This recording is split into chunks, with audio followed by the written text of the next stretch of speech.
జీతం తీసుకొనేం కాదు. అట్లా తర్వాత నేను ఇక డిగ్రీ అది చేసిన తర్వాత నాకు ఆ వృత్తి నచ్చి 76లో ఈనాడులో చేరినాను నేను ట్రైనీగా. ఈనాడులో చేరిన తర్వాత ఒక సంవత్సరం కాలంలో చాలా పెద్ద సమ్మె జరిగింది, ఎమర్జెన్సీ ఎత్తేసిన వెంటనే.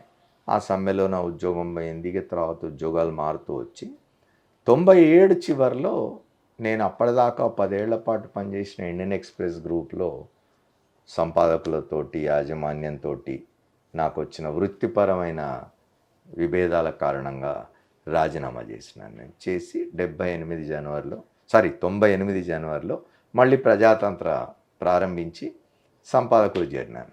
మేము 98లో మళ్ళీ ప్రజాతంత్ర ప్రారంభించడానికి ఒక ఆలోచన మాది ఉండిందంటే, ఇప్పుడు పత్రికలన్నీ కూడా యజమానుల చేతుల్లోకి వెళ్ళిపోతున్నాయి, వ్యాపార ప్రయోజనాలు, రాజకీయ ప్రయోజనాలు. కాబట్టి ఒక స్వతంత్ర పత్రిక మళ్ళీ అప్పటి ప్రజాతంత్ర అప్పుడు మూతబడిపోయింది ఎమర్జెన్సీ రాగానే, దాన్నే రివైవ్ చేస్తే బాగుంటుందని చెప్పి కొంతమంది, మా ఇద్దరు బ్రదర్స్, మేము ఆలోచన చేసి ఈ పత్రికను స్వతంత్రంగా నడపడానికి ప్రారంభించినాం. అయితే సరిగ్గా మేము ఈ 98లో ఈ పత్రిక ప్రారంభించిన దగ్గర నుంచే ఇక మళ్ళీ తెలంగాణ వాదం ఊపందుకోవడం మొదలుపెట్టింది. అప్పటికి చంద్రశేఖరరావు గారు తెలుగుదేశం పార్టీలో ఉన్నారు. ఆయన 99 ఎన్నికల తర్వాత ఉపసభాపతి అయిన తర్వాత ఆయన పార్టీ పెట్టి ఆలోచన చేసినప్పుడు, మొట్టమొదట చంద్రశేఖరరావు గారు మళ్ళీ తెలంగాణ ఉద్యమంలోకి వస్తున్నారు, ఆయన ఒక పార్టీ పెట్టబోతున్నారు. ఆ పార్టీ పేరు తెలంగాణ రాష్ట్ర సమితి అని రాసిన పత్రిక ప్రజాతంత్రం, మొట్టమొదటి రాసిన పత్రిక. అది మాకప్పుడు మంగళగిరి అశోక్ కుమార్ అని ఒక విలేకరు ఉండే మాకు. ఆయన వచ్చి ఇట్లా ఉంది అని చెప్పినప్పుడు వెరిఫై చేసుకొని రాసినాం మేము. అది ఫస్ట్ మేము రాసింది. అది దానికంటే ముందే భువనగిరిలో గద్దర్ వీళ్ళంతా మీటింగ్లు పెట్టినప్పుడు కూడా నేను ఆంధ్రప్రభలో ఉన్నప్పుడు కూడా నేను అప్పుడే ఎడిటర్లకు చెప్పేవాడిని. ఎడిటర్లు ఆంధ్ర ప్రాంతానికి సంబంధించిన వాళ్ళిద్దరు, అంటే మాకు ఇండియన్ ఎక్స్‌ప్రెస్, ఆంధ్రప్రభ 2 ఎడిటర్లు, ఇద్దరు ఎడిటర్లు ఉండేవాళ్ళు. ఆ ఇద్దరు కూడా ఆంధ్ర ప్రాంతానికి సంబంధించిన వాళ్ళు. సహజంగానే వాళ్ళు విభజనకు వ్యతిరేకంగా ఉన్నారు వాళ్ళు. అప్పుడు వాళ్ళు నాతో తగాదా పడేవాళ్ళు. నేను కూడా కొంచెం ఎడిటోరియల్ విభాగంలో కొంచెం పై స్థాయిలో ఉన్నాను, అసిస్టెంట్ ఎడిటర్గా ఉన్నాను. ఎందుకు నువ్వు తెలంగాణ వాడివి కాబట్టి మళ్ళీ తెలంగాణ వాదాన్ని లేపే ప్రయత్నం చేస్తున్నావు అంటే, నేను చాలా గద్దర్ వీళ్ళు భువనగిరిలో ఒక పెద్ద సభ పెట్టినప్పుడు నేను అది మొదటి పేజీలో ప్రచురించినాను ఆంధ్రప్రభ దినపత్రికలో.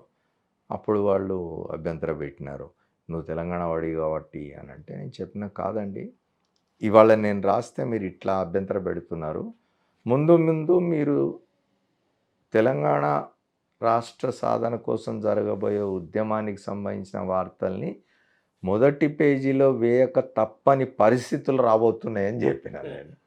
వాళ్ళు అప్పుడు నమ్మలే, కొట్టి పారేసినారు. ఇవన్నీ నీ విష్ఫుల్ థింకింగ్, నీ కోరిక ఇది, నీకు తెలంగాణ రావాలని ఉంది కాబట్టి, తెలంగాణవాది కాబట్టి నువ్వు ఇట్లా మాట్లాడుతున్నావు ఇది అన్నారు. కానీ మనం చూసినాం కదా, తర్వాత కాలంలో ఏ పత్రిక అయినా, అది ఆంధ్ర ప్రాంత యాజమాన్యంలో ఇంకా యాజమాన్యంలో ఉండని, తెలంగాణ ఉద్యమం సంబంధించి జరుగుతున్న విషయాలని మొదటి పేజీలో ప్రధానంగా ప్రచురించక తప్పని పరిస్థితి ఏర్పడింది కదా. లేకపోతే పత్రిక మనగడ ప్రమాదం మరి అయిపోయి. నేను చెప్పిన మాట అది ఆ రోజు. అందుకని 97లో బయటకు వచ్చి 98లో నేను ఈ పత్రిక నేను 98 జనవరి 3వ తేదీన మేము ప్రజాతంత్రం మొదటి సంచిక, అప్పుడు ముఖ్యమంత్రిగా ఉన్న చంద్రబాబు నాయుడే రిలీజ్ చేసినారు హైదరాబాద్లో. దానిలో మేము ఇచ్చిన మెయిన్ ఆర్టికల్ గద్దర్ బొమ్మతోటి వరంగల్లో జరిగిన తెలంగాణ సభకు సంబంధించి తేల్చుకొని రమ్మన్న తెలంగాణ అని హెడ్డింగ్ పెట్టి ఇచ్చినాం మేము. అప్పటి నుంచి ఇక ప్రజాతంత్ర తెలంగాణ ఉద్యమం వెంట నడిచింది. దాని మీద చంద్రబాబు స్పందన ఏం లేదా? ఆయన అప్పుడు ఏం మాట్లాడలేదు. ఆయన పెద్దగా ఆయన అనుకుని ఉంటాడు, వీళ్ళకి ఏదో కోరిక ఉంది రాసుకుంటున్నారు, ఏమవుతుందిలే అనుకుని ఉంటాడు. ఎందుకంటే ఆయన పచ్చి తెలంగాణ వ్యతిరేకి. ఆయన శాసనసభలో తెలంగాణ అనే పదం వాడడాన్ని కూడా నిషేధించినవాడు. ఆయన ఒక శాసనసభ్యుడు, నాకు సరిగ్గా పేరు గుర్తు రావడం లేదు, లేచి తెలంగాణ అని మాట్లాడబోతే తెలంగాణ అని మాట్లాడకూడదు, వెనుకబడిన ప్రాంతాలు అని మాట్లాడండి కానీ తెలంగాణ పేరు తీయకూడదు అని మాట్లాడిన వ్యక్తి ఆయన. కాబట్టి ఆయన ఏం పెద్ద, కానీ అప్పుడు ఆయన ముఖ్యమంత్రిగా ఉన్నాడు కాబట్టి పిలిచినాం అది ఇనాగరేట్ చేయడానికి, చేసినాడు. అప్పుడే ఆయన తెలుగుదేశం పార్టీ, ఆయన ప్రభుత్వం జన్మభూమి అనే ఒక కార్యక్రమం ప్రారంభిస్తున్నది. చాలామంది మిత్రులు ఏమనుకున్నారంటే నేను ముఖ్యమంత్రిని పిలిచినాను కాబట్టి ఇనాగరేషన్కి ఈ పత్రిక చంద్రబాబు నాయుడుకి అనుకూలంగా ఉంటుంది, ఇదేదో జన్మభూమికి సంబంధించిన అదే కవర్ స్టోరీగా వేస్తారు అని అనుకున్నారు. కానీ తీరా రిలీజ్ చేసి తీసి చూస్తే అందులో తెలుసుకొని రమ్మన్న తెలంగాణ అని గద్దర్ గజ్జగట్టి నాట్యం ఆడుతున్న బొమ్మగా అనిపిస్తుంది. దాంతో అందరూ హతాశులైనారు. ఆ తర్వాత ఏనాడు కూడా ప్రజాతంత్ర తెలంగాణకు సంబంధించినంత వరకు తెలంగాణ ఉద్యమాన్ని వదిలి పక్కకు పోవడం కానీ దానికి వ్యతిరేకంగా కానీ పనిచేయాలి. ఆ తర్వాత కాలంలో నేను 2004 నుంచి 2010 వరకు రాష్ట్ర ప్రభుత్వంలో క్యాబినెట్ మంత్రి హోదాతో నేను అకాడమీ చైర్మన్గా ఉన్నా. అప్పుడు ఆ పత్రిక బాధ్యతలు మా తమ్ముళ్ళు చూస్తున్నా. ఏనాడు కూడా మేము తెలంగాణ వాదాన్ని చేయలేదు, పక్కన పెట్టలేదు, దాంతోపాటే వినాం. కేసీఆర్ గారు 2016లో నా పుస్తకం డేట్ లైన్ హైదరాబాద్ అని నేను ఓ శీర్షికన రాసే కాలం పుస్తకం ఇనాగరేట్ చేయడానికి వచ్చినప్పుడు కూడా వేదిక మీద చెప్పినారు ఆయన ముఖ్యమంత్రిగా. ప్రజాతంత్రతో ప్రారంభమై తెలంగాణ రాష్ట్ర సమితితో ఢిల్లీ దాకా పోయిన ఉద్యమం ఇది అని చెప్పినాడు ఆయన. సో ఆయన చాలా అంటే మద్దతుగా ఉండేవారు.